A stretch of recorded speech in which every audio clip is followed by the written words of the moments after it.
Hello, friends of the Cascade Symphony Orchestra. I'm Dave Beck from listener-supported classical King FM in Seattle at 98.1. And for the last decade or so, I've had the honor of being the pre-concert lecturer for the Cascade. So maybe we've met before up in Edmonds prior to a concert. I'm at my home in West Seattle this afternoon, and joining me via the miracle of Zoom today from his home in Magnolia is the music director of the Cascade Symphony, Michael Miropolsky. Michael, hello. Nice to see you. Hello. Very nice to see you, Dave. So we're here today to introduce some wonderful performances by Michael and members of the orchestra. We'll tell you a little bit about the music you're going to hear in this program, and we simply want to check in and see how everyone in the Cascade Symphony community is doing. We are all cautiously optimistic that the pandemic will soon be behind us and we'll be back to making music together in person before too long. So you look happy and healthy and well, Michael. And thank you. Is that the case? Is that the case in all of this? Yeah, I can tell that you look happy and healthy too, as I can see on this Zoom connection. And thank you. Yeah, I think things going very well, and we are very optimistic, and we're doing what we can at this moment. Absolutely. What if? I know the Seattle Symphony, in which you play violin, has done some socially distanced concerts, but not nearly as busy as it normally would be. How do you spend your extra time during pandemic? What are your maybe new projects that you're undertaking? Well, this is a tricky question, of course. First of all, during the whole year, I was lucky to have actually something to do, and that something to do was working on the virtual concert for the Cascade Symphony Orchestra. And it was interesting for me to go back almost 20 years and start listening and watching these videos, because I don't think I ever touched my previous recordings, audio or video. It's a kind of a thing that if you start listening them, you're always unhappy. Yeah, you hear some things that you don't want to do again, or you think that you will do it better, and so on. And this is probably a natural process for any artist, any musician. But I spent a lot of time listening to these videos, many times. Every video and choosing the best ones and listening a lot of audios as well. So that took me a lot of time, and then trying to combine pieces in the program that I think will be most interesting for our audiences. I think it was a wonderful thing to do that allowed us to reconnect with people and stay in touch with people during this very difficult, probably most difficult year for us, for all arts, as far as I remember. Yeah, it's such a testament to the orchestra, to every musician, to your administrative staff, to everyone involved with the community that you were able to do these virtual concerts. Because as you say, it's a way to review the history of the orchestra, and people are learning new technical skills. I mean, the way, some of the recording technology and just the use of this technology, we've all, become editors and producers and audio engineers over this time. That's so right. we will hear some individual members of the orchestra play some chamber music, some very interesting arrangements tonight. But I want to talk with you about, again, the process of going back in history. So this is a 2003 concert that we will hear tonight. I believe 2002. 2002. Yeah. Thank you. And but it's your very first ever performance conducting with the Cascade Symphony. Not really. Oh, okay. My first concert and even my first rehearsal, I will never forget. If my memory is not playing tricks on me, my very first rehearsal happened on 9/11. Wow. And I remember the day in the morning. Well, I forgot to check the Google Calendar. It's if it was Monday or it was Tuesday, I don't remember.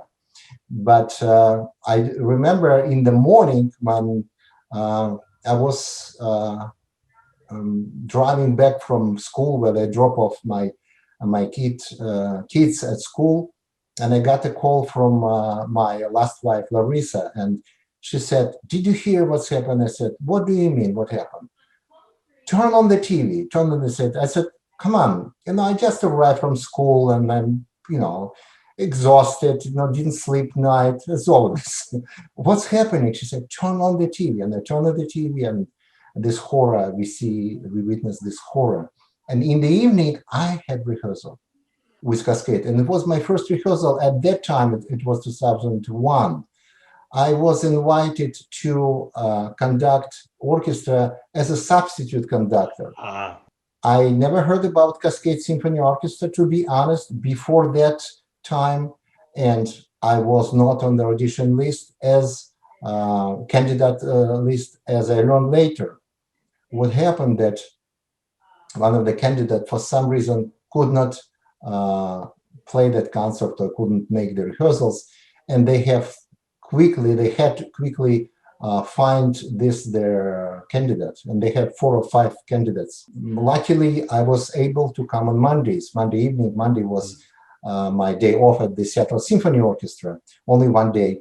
And I said, yes, I can do that. And I never heard about the orchestra. I was excited, and I was thinking about program, what I can do.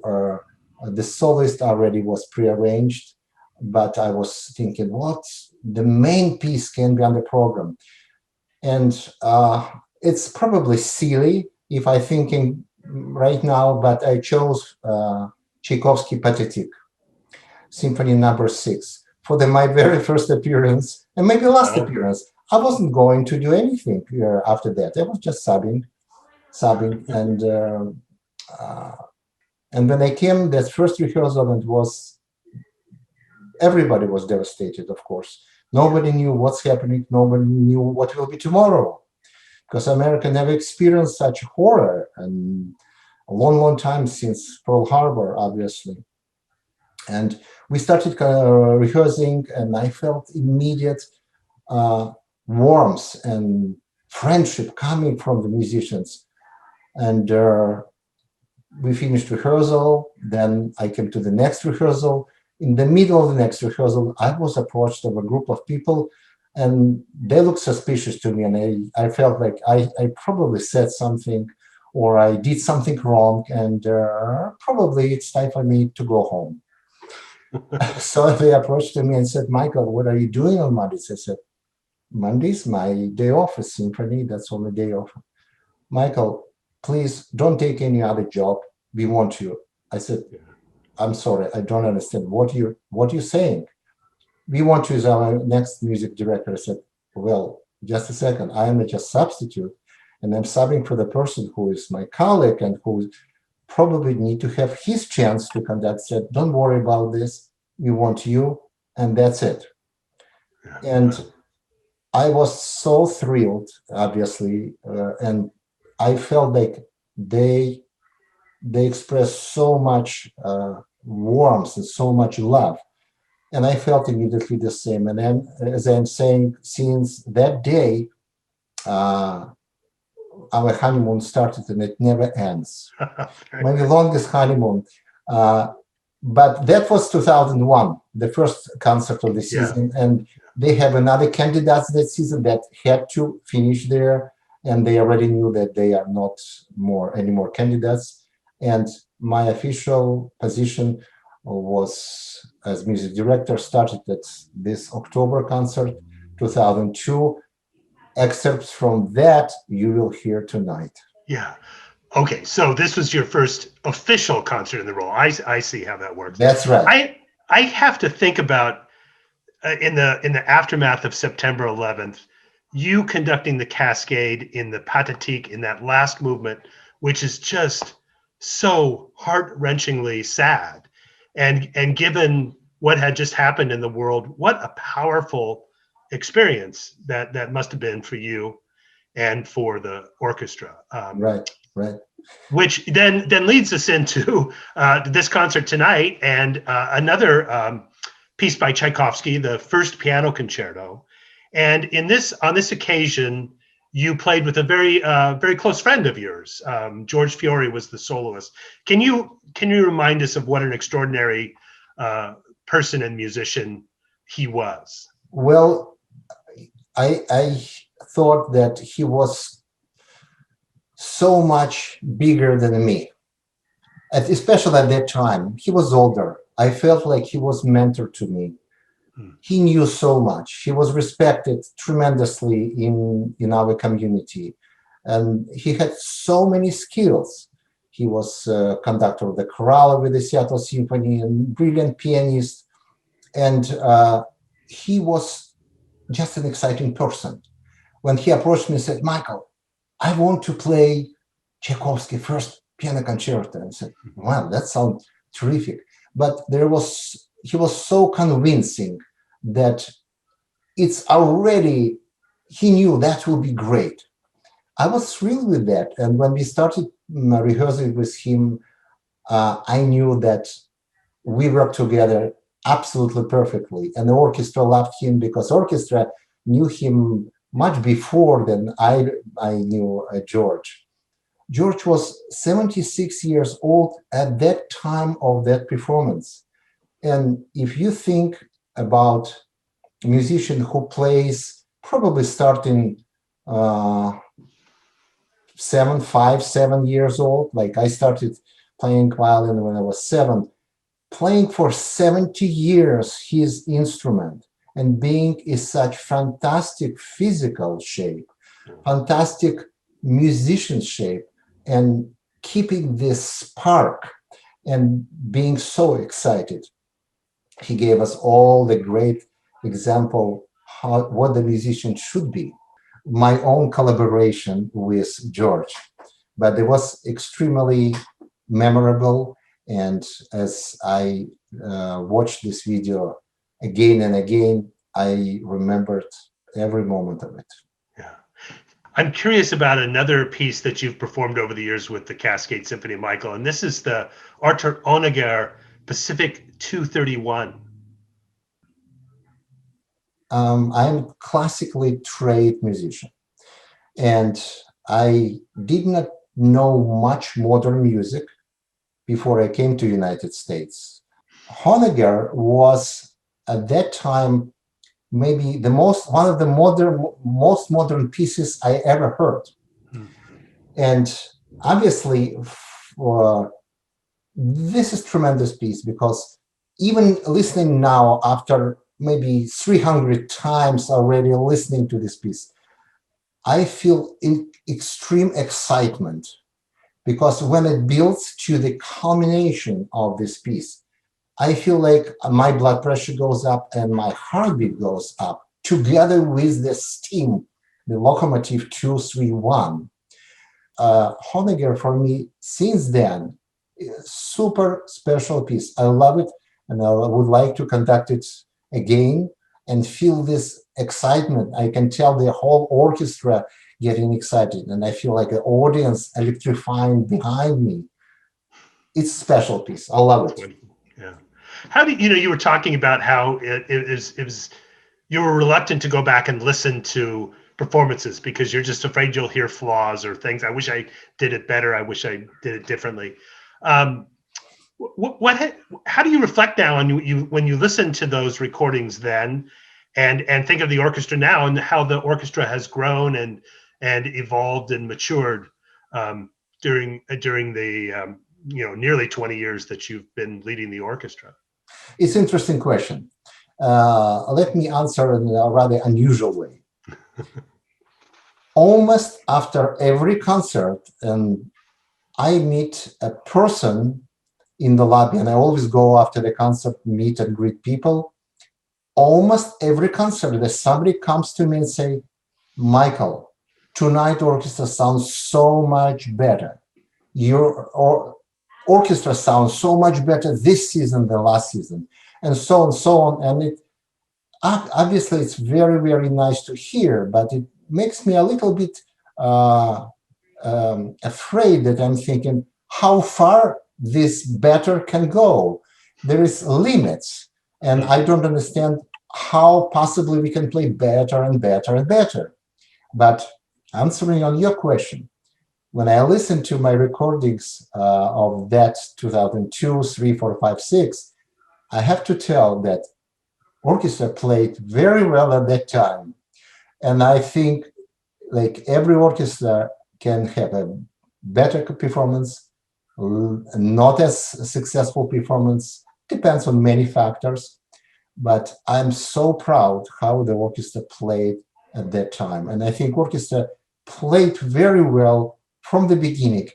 And I, as a conductor, as a musician, I think I only can attribute this to wonderful chemistry that we had all together, me with the orchestra, orchestra with me. Because when musicians feel they trust their leader and they love the music they're playing, they give everything. When they give everything, orchestra at its best. And I think what I hear now from that recordings was happening from the very beginning.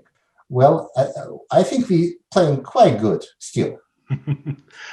You shared the story of how the orchestra really hit it off with you in that time after September 11th, and obviously they have great affection and admiration and respect for you, and I know you do for them, because I mean, one of the things that I think is just wonderful about the Cascade Symphony is these folks who do not make their living full time in music are playing these great scores at such a high level, and come to demanding rehearsals after a day doing all sorts of different things. And what is it that you most admire about this, the spirit and dedication of the members of the Cascade Symphony?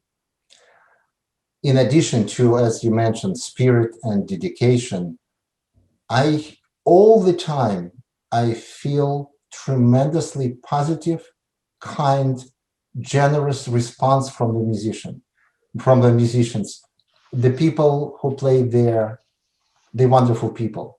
And we have fantastic chemistry, as I mentioned earlier.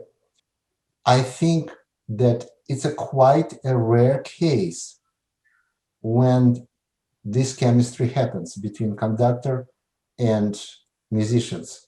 Just simply, I would like to state that I am super lucky that this happened in my life. And I hope this kind of feeling of excitement my musicians share with me. Yeah. I wanted to just touch on some chamber music that is on this program that we are seeing today. A Ravel quartet movement arranged for some marimba players, and a new piece of music. It's very important for the orchestra to be able to play chamber music together. I mean, that must make you feel good as a conductor to know that your musicians are out there, still listening and balancing and learning their parts through chamber music. Absolutely, and I'm very happy that musicians of Cascade Symphony during this year were able to play this music not over Zoom, but physically being in the same place, obviously within 6 feet and playing with masks. But they created quite a few programs, which I hope our audience saw this in our virtual concerts. And this May concert will be especially interesting because I have to tell you, I never heard arrangement of Ravel string quartet played by percussion instruments. Exactly. As well as that, I didn't hear yet the piece that's been commissioned and will be performed first time in our May virtual concert. So it will be a surprise to me. Yeah, very good. Michael, thank you so much for talking to us about this program and catching up on what's been going on with the Cascade. It's good to see you looking well, and we want everybody to enjoy this concert. It's a wonderful offering, and you can learn about when the Cascade Symphony will resume again by watching the website, and while you're there, look for some of these virtual performances. Thank you very much, Dave. And I wish everybody to be safe and healthy. And absolutely, I keep my fingers crossed to see you all in October in the Hall of Edmond Center of the Arts.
notes.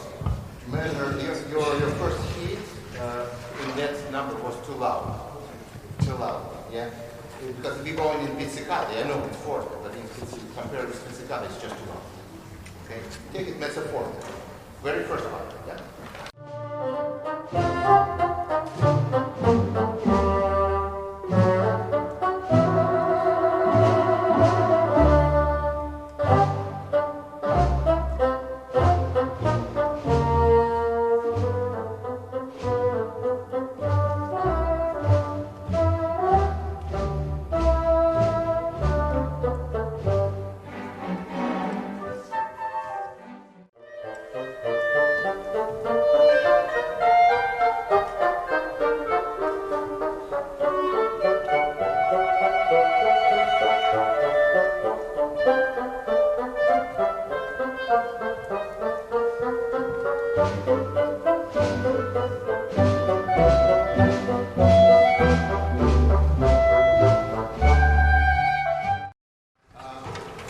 Letter B, turn all grace notes fast. Rem, jump, jump, slowly.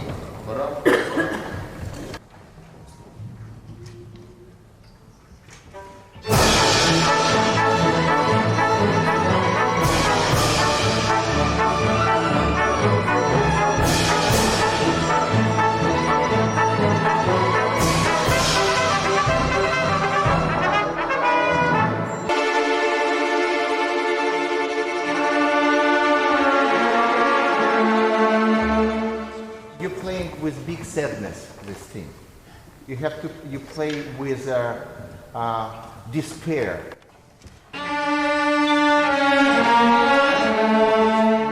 With bassoons and trumpets, measure 3. You play legato.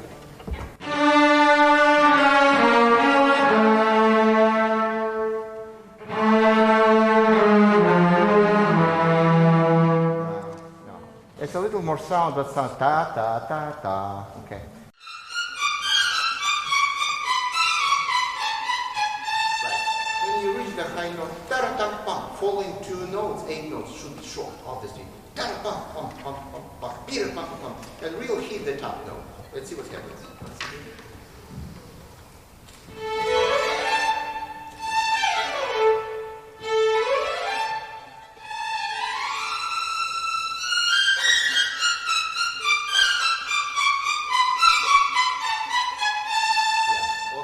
So we have another 6 hours between rehearsal and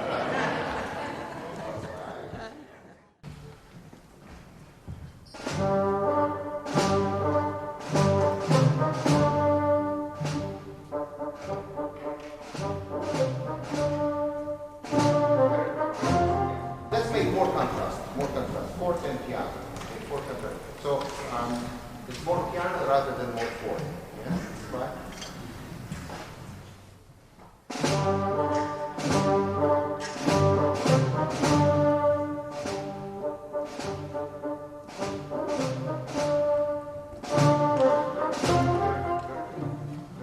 Once again, 5 before D.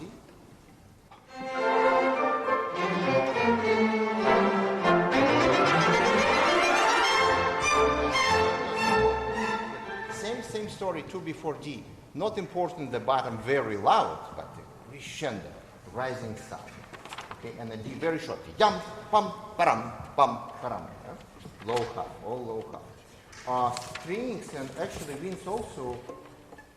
You forgot after D, 1, 2, 3, 4, the 8th measure after D is a diminuendo, big diminuendo. We're playing fourth and then Sunday piano. It sounds too square. So can we try 4 before E, please? 4 before E.